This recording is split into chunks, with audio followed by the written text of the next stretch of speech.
And the breakdown that happened as the factions fell into conflict and as the Tsar lost capacity, the country fell apart. It lost over 1/3 of its population in 5 years from famine.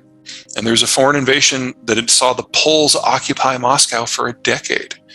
They call it the Time of Troubles. I've always known that I was going to outlive the Russian Federation.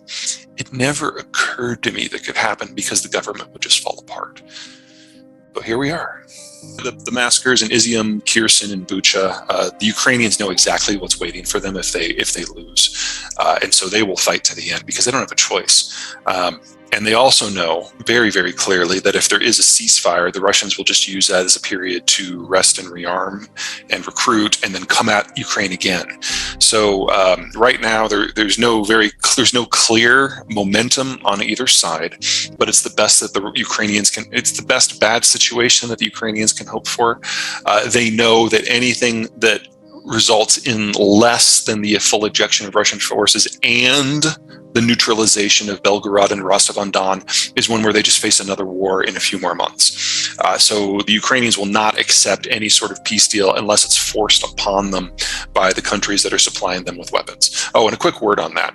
There's a lot of shit going on out there about how we don't know what's happening with the Russian weapons, or I'm sorry, with the Western weapons that are going to Ukraine.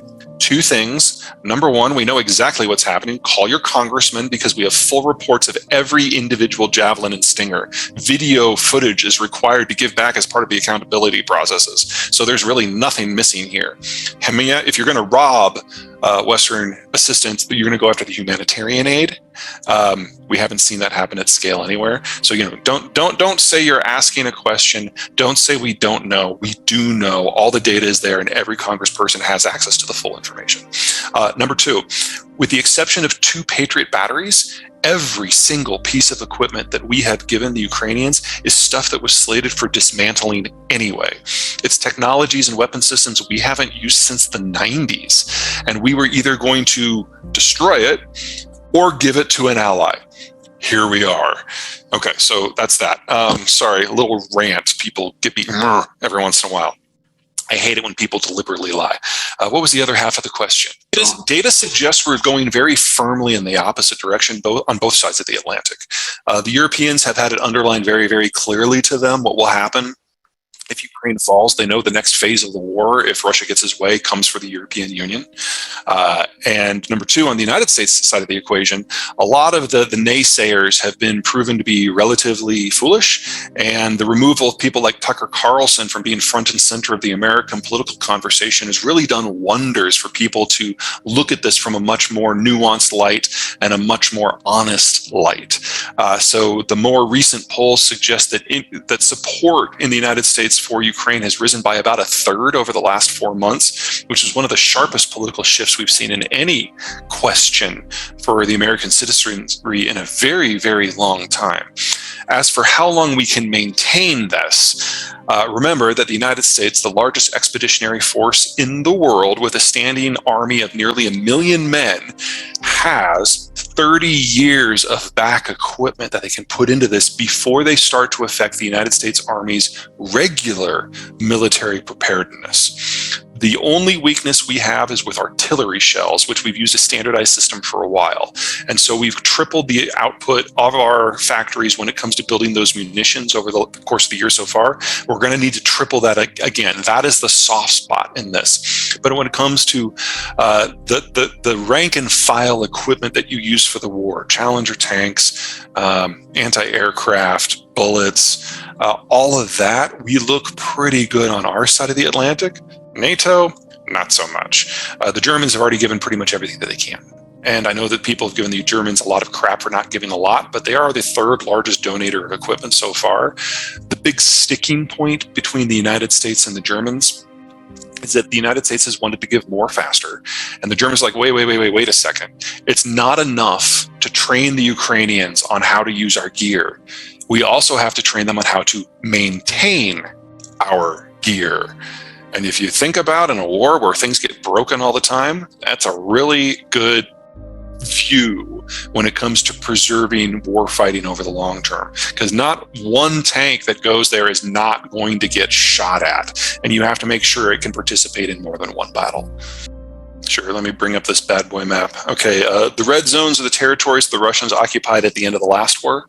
The pinks are what they roughly currently hold. In addition, the territory that they've captured in this war and have held. And then the yellow is territory that they had but lost. Right now, the Ukrainians are doing two big pushes. The one going south from Zaporizhia, the goal is to get to the Sea of Azov so that they can then target the Kerch Strait Bridge directly. Now, if you guys remember last year, someone blew up part of the Kerch Bridge. It used to have 4 road lanes and 1 rail lane. 2 of the road lanes were destroyed, and the rail line was so damaged it can't take cargo any longer. So what the Ukrainians want to do is, if they can, that southern push, if they can get to the Sea of Azov, they achieve 2 things. Number one, that last road connection on the Kerch Bridge can be targeted directly, and that's the end of all supply there. And number 2, if they can reach Azov, then land supply north of the Sea of Azov stops, and the entire southwestern front of Ukraine and all of Crimea go from being a launching point to attack Ukraine to an area that has no troop support, no fuel, no food, no ammo, no nothing. And you trigger, hopefully, a collapse in the Russian political system, because it will become obvious to everyone that the Russians can't even support their own forces. And that is where the bulk of Russian forces are.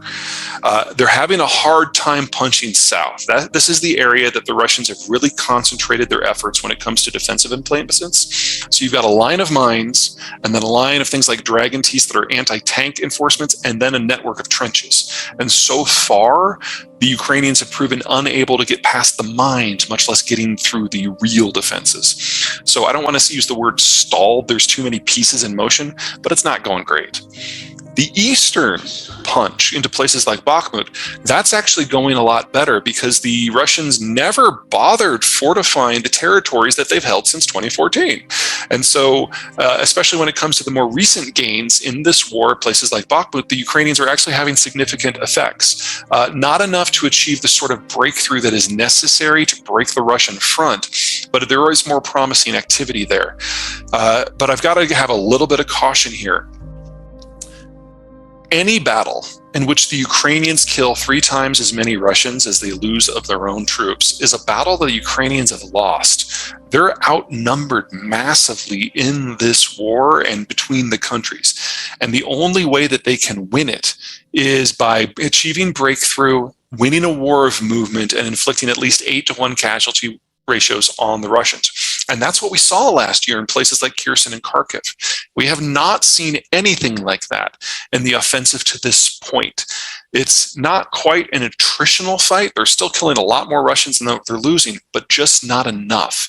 And unless they can break through and force a rout, it's difficult to see the counteroffensive in its current form really changing the overall strategic picture unless something new comes into the equation.